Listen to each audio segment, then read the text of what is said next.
The SDLP is a centre-left socially democratic party in Northern Ireland. It was founded in 1970 by Jerry Fitt, Paddy Wilson, Ivan Cooper, Paddy Devlin, Austin Curry, Paddy O'Hanlon and John Hume. The majority of conflicts in the world are about the same thing. They're about difference. Whether difference is your religion, or your nationality, or your race. During the Troubles, the party operated on a platform of Irish reunification through constitutional means, and up until 2001 was the most popular Irish nationalist party in Northern Ireland. The party currently holds 2 seats in the House of Commons, 12 seats in the Northern Irish Assembly and 56 seats at local government level. I had the chance to sit down over Zoom with Jack Patton, a member of the SDLP and current secretary and PRO of the party's SDLP youth wing, to ask him how he got involved in politics and what attracted him to the SDLP. Thanks a million, Jack, for joining me today as a representative of the SDLP. First of all, just on your own personal level, what initially got you involved in politics? This is always kind of an awkward question for me because it's a longer story than I typically like to tell in interviews. But whenever I was in secondary school, I had a mate who I constantly argued political issues with. Everything from the role of church in current society to a woman's right to choose to how we structure Orange Order parades, stuff like that was really nitty gritty and nowhere near the place of a 16-year-old. But there's one piece of advice he gave me that always, will forever have changed my view in politics, which was, you have all these ideas, but unless you join a party, you're never going to change anything. And I went to my first meeting at the Labour Party within about 3 days. Okay. And then from then on, it's just been a constant time in politics with a few bits of time out depending on what I'm doing at the time. But you've always remained constant with the party membership, is it? I wasn't in a political party for about 6 months after I left Labour, the English Labour Party. But then I kind of gradually fell in, might actually be a relatively decent term for it, the SDLP. So then again, can you describe initially, I know you touched on it a little bit, what initially attracted you to the SDLP? Well, I kind of have to start with why I left Labour, and then it kind of leads on one from the other. There's a load of different instances while I was in English Labour that slowly kind of broke down my will to be in the party. There's one good point of comparison actually. About 2 years apart, I got to meet Jeremy Corbyn and Colin Eastwood. Corbyn wouldn't say 5 words to me. Eastwood, lovely lad, has so much time for me, he was brilliant. And stuff like that built up over years, having to stand before a committee in a fancy hotel that we as a Labour branch never could have afforded to justify to members who come from across the water why we should be allowed to stand candidates. Stuff like that just built up over time. The final straw was whenever we failed, or whenever they denied us permission to stand candidates here. I found out from a copy of the Belfast Telegraph somebody left lying around the university. No official communications, nothing. That broke me a little. After that, I was out of politics for about 6 months.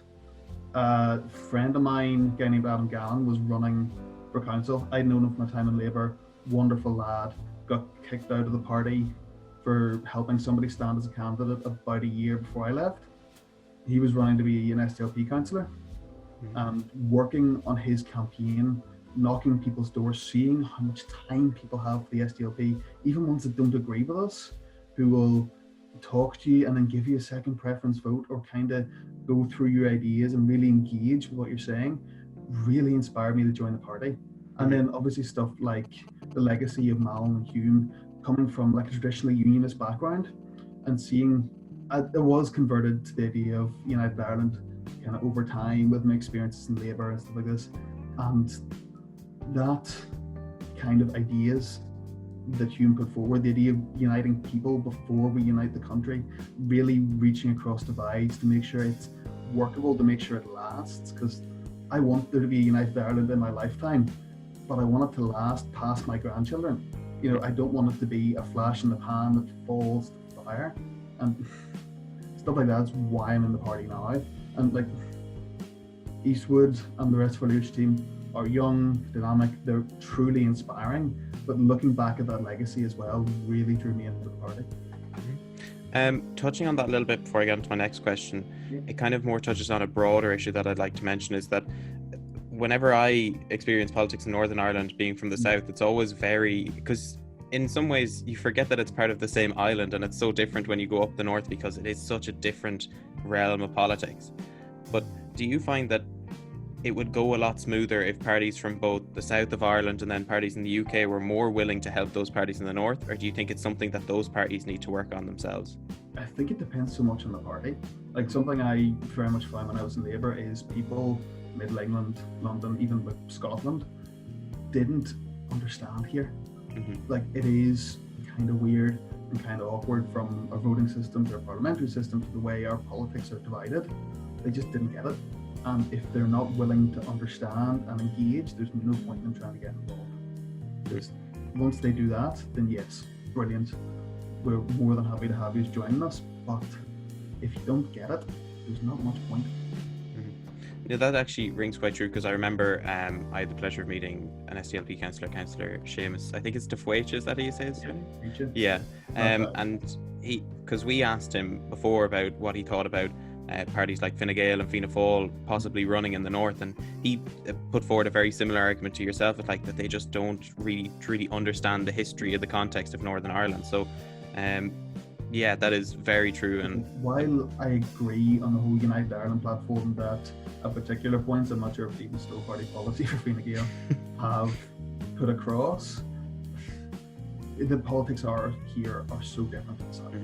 And if you're not willing to reach out to other communities to actually appeal to understanding people, there's no point. Like, it would be an exercise in futility for them. That actually, speaking of parties in the south and engaging with the north, Fianna Fáil last year agreed to a partnership with yourselves in the SDLP. And I know the year prior there was a whole confusion about them possibly running a candidate in the north and that not going through and everything. Do you think that was them stepping back and thinking to themselves, well, we don't really know what the landscape is up here and we should be supporting parties in the north instead? See, the thing you bring up, particularly with the candidate one up here, from my understanding of it, and this was only a vague recollection at the time, was an independent who claimed to be running on behalf of Fianna Fáil, had party membership but wasn't run, and it was very, very strange. When it comes to their partnership with us, I think they've gone into it in a lack of understanding. Like, they have stuff like, say, setting up Ogre branches in the north. They just have not engaged with ourselves in SDLP Youth or the party in general, and have purposely set out on their own campaigns, their own organisation, and just not really tried to build with us the way that we were kind of expecting the partnership to be. We expected it to be, whenever their memberships move up north, university, work, whatever, they'll join us, they'll work with us, we'll help develop those links and those kind of things, but they've kept themselves so separate that it hasn't really worked as we were expecting. Moving on then now, what main aspect of youth politics has kept you involved today? A lot of stuff around a lot of the campaign stuff have always been very engaging to me. Like stuff like marching in Pride, stuff like the work towards marriage equality, all that's been brilliant. But I know I sound like such a political nerd when I say this. The one thing that's always kept me really engaged is knocking on doors. There's nothing like going out with somebody who's standing for election or between elections, talking to the people they represent or they want to represent, finding out their issues and seeing what you can do to help. There is nothing that makes politics more worthwhile. It's always helped me wading through Twitter fights and all these kind of things to see this is the goal, this is why we do this, and we are here to help people more than anything else. We touched on it a little bit earlier in the interview, and you were talking about what kind of drove you to you fell into the SDLP in that sense, was that when talking about, trying to speak to Jeremy Corbyn, he wouldn't give you 5 minutes, and then talking to Colm Eastwood, he'd have all the time for you. Do you find on a broader scale for young people that politicians are really listening to young people? And if so, how much do you think they're listening? Is it enough, or should they be doing more? It depends so much on the politician, I think, to be honest, because this is where youth groups and politics are particularly useful. They will bring ideas forward that the party higher ups wouldn't have thought of. That's grand.